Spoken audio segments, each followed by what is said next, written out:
I will call them back when my work is done. Let me text them back real quick. Don't ask me why I'm like this because I don't know the answer myself. Do you know the term phone phobia? No? Well, perfect.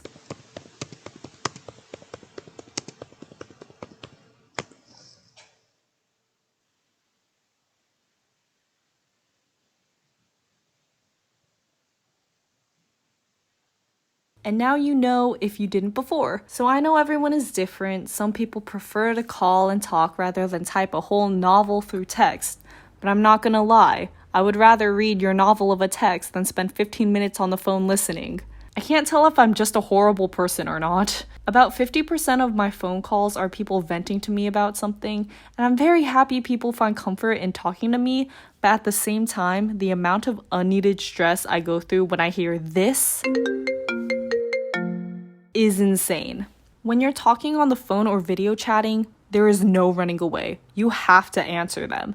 And it's not the same as talking in person. When you're venting in person, you can at least see my facial expressions without having me verbally react.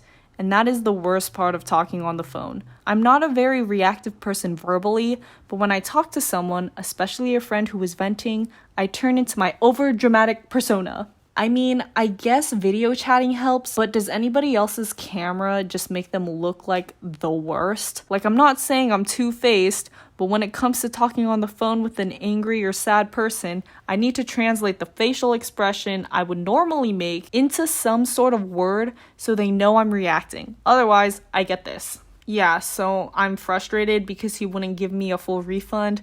I was about to go full Karen on him. Did you hear me? Yeah, I heard you.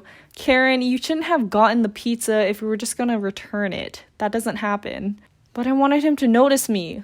So that means I have to be extra dramatic, otherwise people think I hung up. But going back to not being able to run away. Sorry, my phone, camera got blacked out. I'm not good at answering things on the spot. Normally, in order for me to give good, mediocre advice, I need some time to think about it, especially when it comes to relationships. I mean, I guess I understand the whole if you vent to a single person, they aren't so-called blinded by love, so their logic is the clearest, but still, that does not mean I will solve all your problems. Sometimes I'll just sit there in silence, do some chores while I'm at it because I literally don't know what to say, which brings back to the cycle of them thinking I hung up. Okay, turning away from my friends because it sounds like I just hate talking to them, but I don't, so vent all you want. Just know I didn't hang up in the middle if I don't react to your story. But does anyone else never pick up to appointment numbers?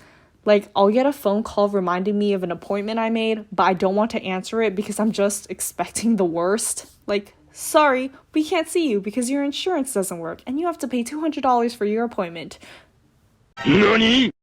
So I just let them speak first. This is why when I did a phone interview when I was applying to work at Disney, it was the worst ever. Not only was I nervous for the interview itself, but on top of that, I had to somehow show my personality without them actually seeing me. I even went as far as having notes to help me with my answers, like a freaking conspiracy scene. But still, the silence when I thought of my answers felt like literal eternity. But also, on the flip side, making phone calls also freaks me the F out.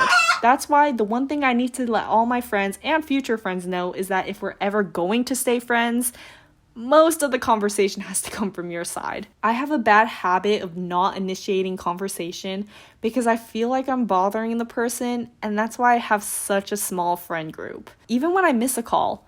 Okay, well, when I say it out loud, I sound like the most selfish person ever. But in the moment, I just can't bring myself to call them back.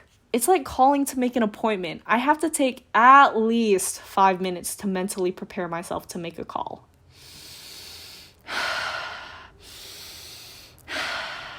Why? I don't even know. Is it even worse to say that sometimes I write down what I'm going to say? Why am I admitting this?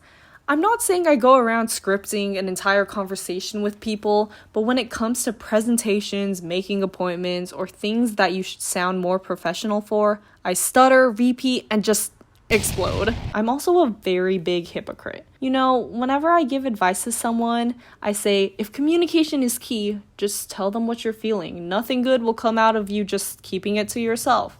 You're just putting yourself through unneeded worry and wonder.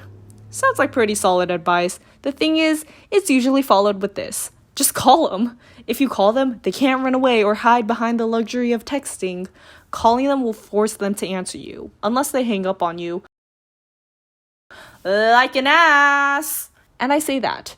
But the whole video is about how I hate talking on the phone. Actually, for the longest time, I never used my phone. Maybe it's because times are different now and I can't go anywhere without my phone as a safety precaution. But back when I got my first phone, in like middle school probably, I barely touched the thing.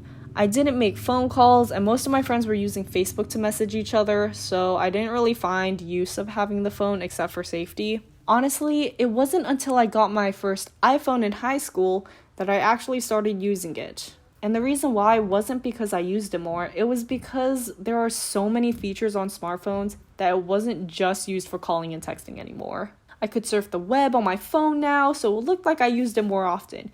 Even in my first relationship, our communication was rarely texting, but instead it was Facebook messaging on my iPod. Yes, my iPod, the device separate for playing music. And I remember it having a turtle case on it, but that's unrelated. So like for the first 4 years of me owning some type of phone, I did not use it. But now, try prying that thing away from me. I'm basically glued to it all day. I don't really remember what the point of this story was. I feel like these mediocre story ideas I make is just an excuse for me to justify myself for being a bad person. But someone please tell me I'm not the only one who doesn't like talking on the phone. I mean, if I was, the term phone phobia wouldn't be a thing, right? Right?